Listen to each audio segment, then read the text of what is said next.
here's the repair I've done. I got a quote from Nissan to replace the whole heater enclosure assembly.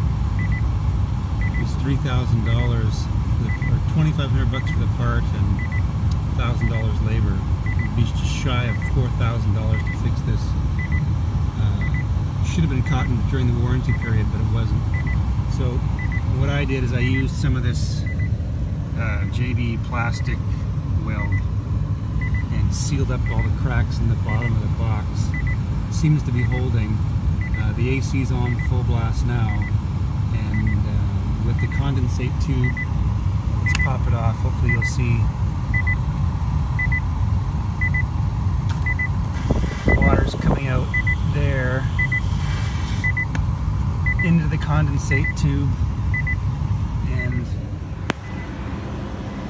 coming out of the bottom of the car where it should be, instead of into the footwell where it had been for the last 3 years.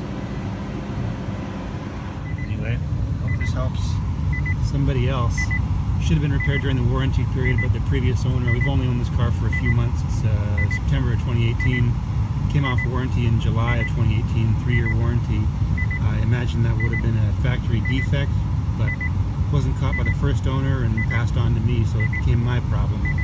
And fixed it with the $12 worth of JB plastic weld. Who knows if it'll hold, but so far, so good.